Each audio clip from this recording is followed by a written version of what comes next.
It's mystery time. Time now for the best in mystery. Tonight, Mystery Classic stars Sir Ralph Richardson in My Adventure in Norfolk.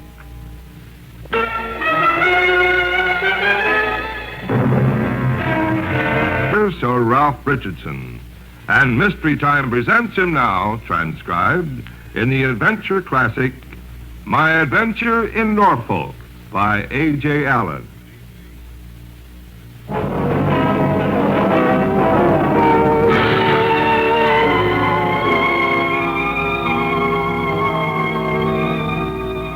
Well, I don't know how it is with you, but 4 or 5 weeks after the new year, my wife always says to me, "Have you thought about where we shall go in August?"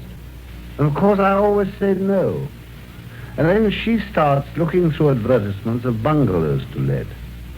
But it happened last year as usual, and I had forgotten all about it, as usual.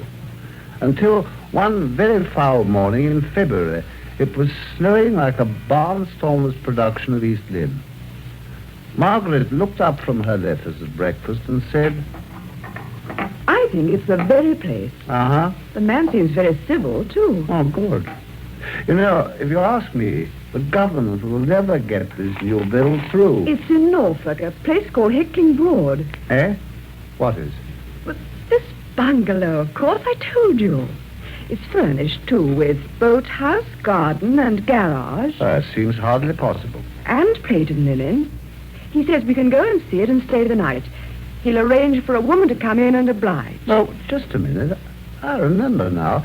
Isn't that the place with the exorbitant rent? Yes, but you'll have to talk to him about that.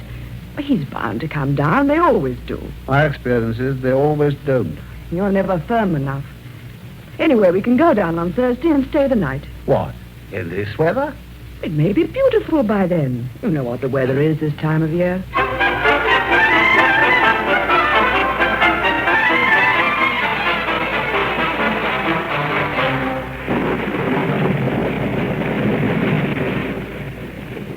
Between then and Thursday, the weather did everything it does at any time of the year. But when the train battled its way into Potter Heigham Station, and we stood shivering on the platform, it was settled again, snowing hard. Fortunately, the car I'd ordered was waiting, and the 5-mile drive to the bungalow, which seemed to be in the most desolate spot on earth, was accomplished with no more than average hazard. I was apprehensive in case the woman who was to oblige should have proved disobliging, but my fears were groundless. Although it was late and dark when we arrived, we found fires burning, and she'd even cooked us a steak apiece. And so if you're sure you'll be all right now, sir, I'll be getting along home. I can catch the last bus at the top of the lane. Oh, thank you, Mrs. Selson. Oh, we'll be quite happy now. Hope that steak's all right. I asked the butcher to pick it out special. Oh, very nice, thanks. It's, knives probably need sharpening. I'd stay if my husband was all right, but it was a nasty operation, and if I denied it, I'd be a liar. If I was to tell you what they'd done to him, you'd hardly believe I'm sure it must have been very trying. Well, if you must go, Mrs. Selston. Messy, that's what it was. And the dressings. Why, every night I have to... Are you sure that steak's nice, ma'am? You've hardly touched it. I don't think I feel very hungry after all. Now, look here, we mustn't let you miss your bus, Mrs. Selston. I'll light you to the door. Oh, thank you, sir. You know, I rather like this oil lamp business myself. It's not so stark as electricity. Not snowing much now, I see. Well, thank you very much for coming in. We'll be seeing you in the morning. That's all right, sir. Now, I can't think why they always refer to that type of woman as homely. Nursing homely would be a better description. What, tired, dear? I am rather. It's been a long day. Yes. I think bed's indicated. I tell you what, you go up. There's enough fire left in the bedroom for you to undress by. I'll boil a kettle and bring you up a hot water bottle. Mrs. Ting's left two enormous stone ones in the kitchen. I think I will go up if you don't mind. Feel most dreadfully tired quite suddenly. I expect it's the reaction after rushing about all day. Yes, and the complete absence of any noise leaves you in a sort of vacuum. This is a quiet place, please. I don't think I've heard a sound since we arrived. Well, that's funny. What is? That car, just as I said that. What, is it a car? I didn't hear anything. Oh. Well, perhaps it wasn't then. I'll tell you what is funny. The way we speak of going up to bed. Well, there isn't any up. This is a bungalow. You go southeast to bed, or is it northwest? Anyway, off you go, dear. I won't be long with your bottle. When Margaret had gone, I put the kettle over the fire and lit my pipe. The kettle started singing away. And as it hadn't any competition, it sounded like a massed choir. On one of its downward cadences, I thought I heard the car again. I took the kettle off for a minute to listen. But there was nothing. Not that it mattered if there had been a car. But you know how it is, when everything's very quiet, how you give every little noise its full value. Well, I put the kettle back and had a look out of the window. It was pretty dark, but with that sort of luminous darkness that you get with the snow. And then, down the road, beyond the bungalow and behind some trees that bordered the road, I saw a light. I didn't want to bother Margaret, so I crept along the hall and opened the front door quietly. What's that? Ah, it's only me, dear. I was just going to pop out for a minute. Whatever for? I thought you were coming to bed. Well, I am. Just a tick. Just want to put the nose out first. Do mind what you're doing. You'll fall into a drift or something. Well, actually, I fell into an adventure. I suppose you could call it that. When I got out, the cause of the radiance was obvious. It was the light of a car, one of those square box-looking saloons with a flat radiator about the size of a small hotel. But what was more interesting was there was a girl tinkering with the engine, quite an attractive girl as far as I could see, too. But she was pretty well muffled up with fur, so I couldn't be quite sure. Oh, good evening. Anything I can do? Oh, thank you. I don't really know what's the matter. Just stopped. It smells hot, doesn't it? Are there any water in the radiator? I don't know. I expect so. There always is water in radiators, isn't there? Oh, I see your point. It depends whether anyone's remembered to put some in. Let's have a look, shall we?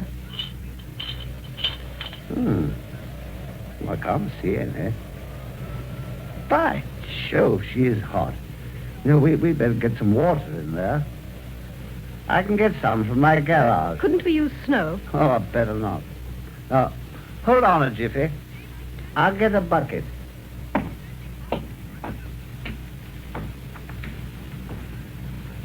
By the time I got back with a bucket of water, she'd found a funnel. And so I poured a little water into the radiator. Oh, look out now. Oh. Talk about volcanoes. I've even blown the funnel out. Well, let me see if I can turn the engine over. Well, I couldn't move it. I'll have a go. Oh, come on up, you brute. No, it's no go. It feels solid. I can't move it an inch. But it's no good. I must get on. But, my dear girl, it's miles to anywhere. I can't help that. I tell you, I've got to... What's that? What's what? That noise. Listen. That sounds like another vehicle coming. But if it comes this way, you can get a tow, or at least a lift to a more acceptable roof. I can see its lights. It's a long way off, though. You know, you can see for miles in this flat country. It struck me the girl didn't seem to be as pleased as she ought to have been. Well, as the lights and the sound of the engine got nearer, she was at first uneasy, then plainly scared.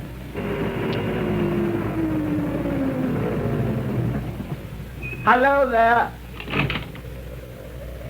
What's up, Gav? Skidding? Oh, broke down, have you? Well, this lady has.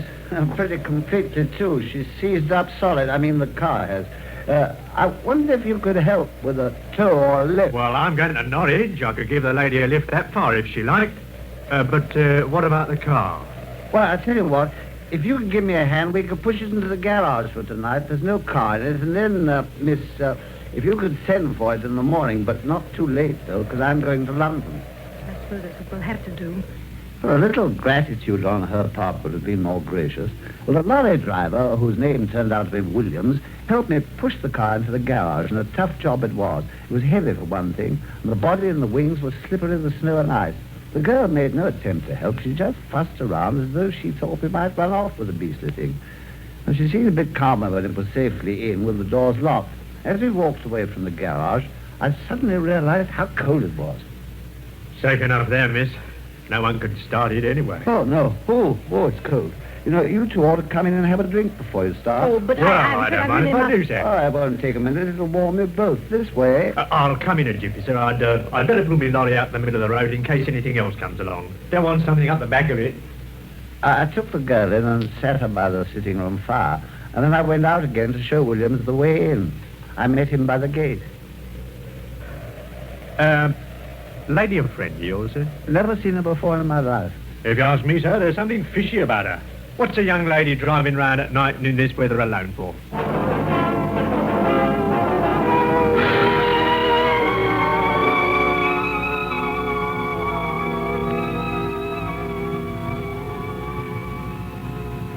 I mixed 3 whiskies and water. There wasn't any soda. I took my first opportunity to study the girl. Well, she's a bit older than I thought, and she treated us with a lack of friendliness. Well, we'd done nothing to deserve it. There's a vague hostility and suspicion, which was rather hard lines on us, considering, and she kept dodging out of the light. It struck me as odd. She hurried Williams over his drink in a rather foolish way, in view of the fact that he was to drive her. When he'd gone to start the engine, I asked her if she was all right for Monday, and apparently she was.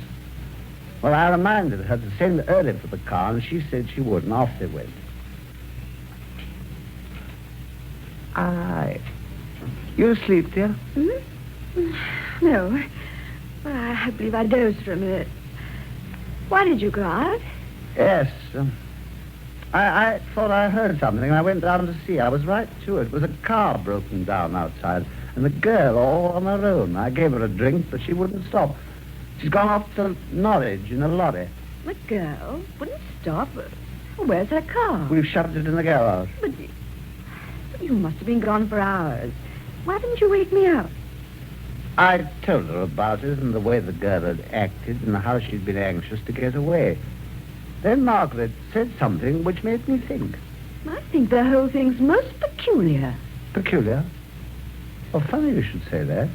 The lorry chap said it was fishy. Look here. Where did she come from? This is an unimportant road, not one you'd normally take. No, unless you were avoiding people. If you were driving a stolen car, for instance. A stolen car? Well, I never thought of that. You wouldn't. It was a girl. If it was stolen... By Joe, I'm going to have another look at that car. No, don't you move. I'll slip out and I'll look at it again. That car may hold the clue to the whole fishy business.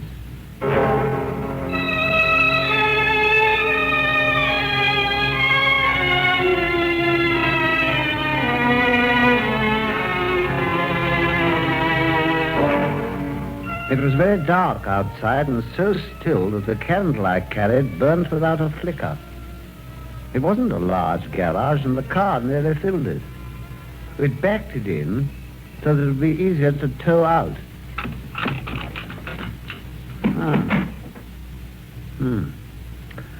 Not the sort of car I'd pinch. That engine's still warm.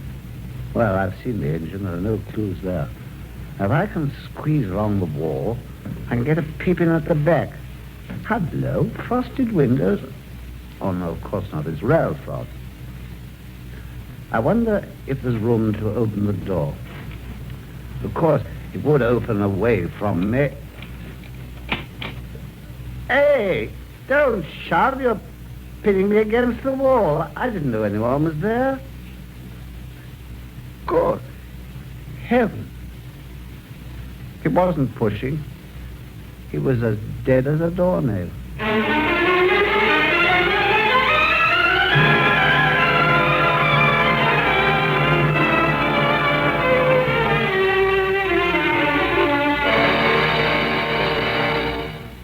When I got over my first shock, I managed to bundle the body back into the car and have a look at it.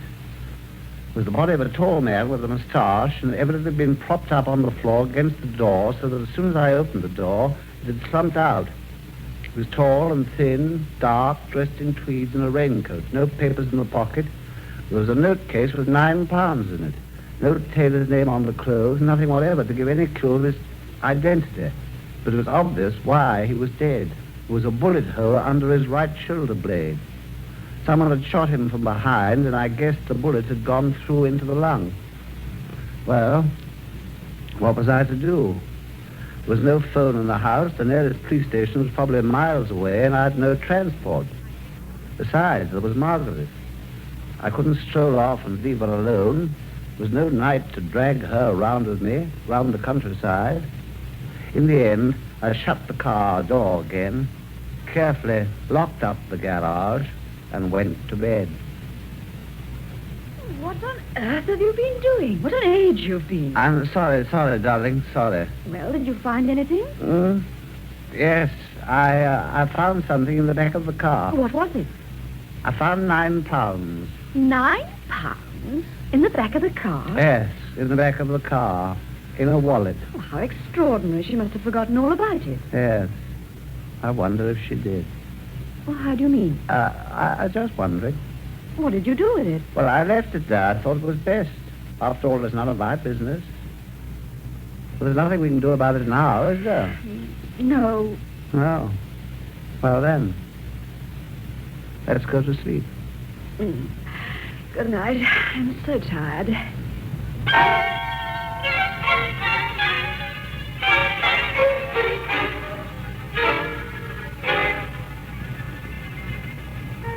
The next thing I knew, it was broad daylight and 9 a.m. Mrs. Selson was due at 10, so I tumbled out pretty quickly. I wanted to have another look at the car and the body in daylight. Unfortunately, I think the mention of the £9 had roused my wife's curiosity, and she insisted on coming to the garage with me. Now, look here, dear, I didn't tell you last night, but, well, there's something rather more to this than I said. You'll have to be prepared for a bit of a shock. A shock? Why? What else is there? Well, you see,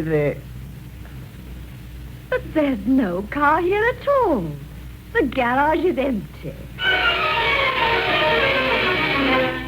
I've never had such a shock in my life. No car, no body, nothing. There was a patch of grease on the floor where I dropped the candle, but otherwise there was nothing to show that I'd ever been in there. Another queer thing, there were no wheel marks, either in the garage or outside, so it had apparently snowed very heavily again and covered them up. It didn't look as though there'd been all that snow. Margaret was inclined to laugh at the whole thing. We went back to the house, and she got some breakfast. My belief is that you sat by the fire after I'd gone to bed, dozed, and dreamt the whole thing. There never was any car or girl.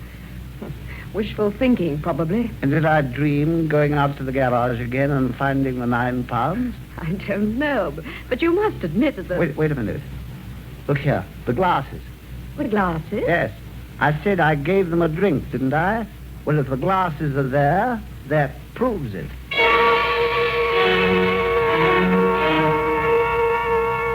I was in that drawing room like a shot. The glasses were there, 3 of them, just as they'd left them. So I had been right. But I still didn't say anything about the body. The mystery was quite mysterious enough already. Besides, an idea was forming at the back of my mind, and I wasn't ready to talk about it. But if there was a car and a girl came back and took it, how did she do it without waking us? Well, the garage is so close to the house, and we're not heavy sleepers. She couldn't have done it alone anyway. It wouldn't have started. so it had to be either towed or pushed, neither of which could be done by one person. What are you going to do with that glass? Why have you wrapped it in your handkerchief? I'm going to take it away with me.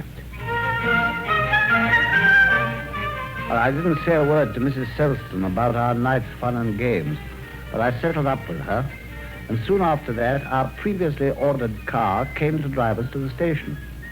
On the way, I called on the landlord of the bungalow and told him we'd let him know about taking it. Neither Margaret nor I could make up our minds just then whether we wanted to see the place again or not.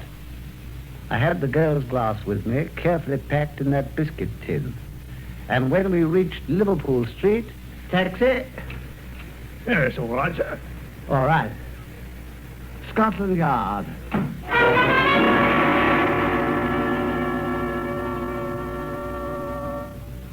I was lucky. My friend Inspector Gregson was in. He even seemed quite pleased to see me. Well, I didn't tell him the story to begin with. It seemed a bit thin in broad daylight. But I brought out the glass and I asked him if he could test it for prints and identify them. Well, he was a bit amused, but Gregson's a sport and he knows me. Well, his chaps are awfully quick on the job, and it wasn't long before one came back and laid a file on the desk in front of the inspector. Gregson thumbed it through for a bit, and then he looked up and grinned at me. Well, Alan, we know your little lady right enough. I got a picture of her here, too. Here, is that the damsel you're looking for? Yes, that's her, by Jove, yes. Who is she? Oh, she's had lots of names at different times, but her last one was Naomi Sterling. She was in twice for shoplifting, but that was early in her career. Later on, she took up with the leader of a very well-known race gang, one of the nastiest pieces of work we've had in this country. Here, there's a picture of him, too. Here it is. Good Lord, the body. What? No, it doesn't matter for a minute, no. Go on. What, do you know any more about these people? There's quite a bit. This race gang fell foul of another gang, and there was a bit of a scrap. Naomi's boyfriend, he was known as Smug, got shot dead in the fight. Naomi managed to get him away in a car, but the car broke down. It was somewhere in Norfolk, I believe. But Gregson, look here. Oh, well, go on. Well, it seems that she left the car and the dead man in a garage belonging to some simple oaf that she'd kidded into helping her. Anything the matter, Ellen? No, nothing. No, go on. Well, she left it in this garage and got a lift in a milk lorry that was going to Norwich. Only she never got there. Oh, I see.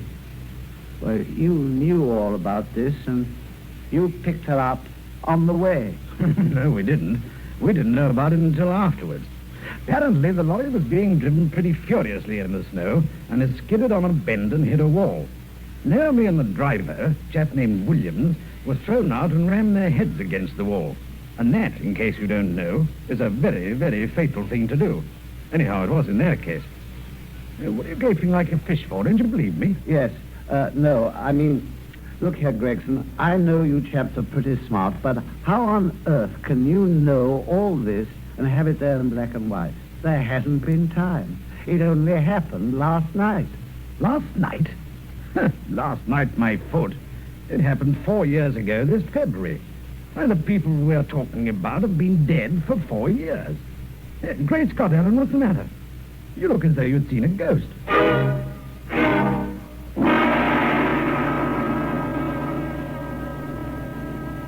And that was the end of my adventure in Norfolk. But just think of it. I could have stuck to that 9,000.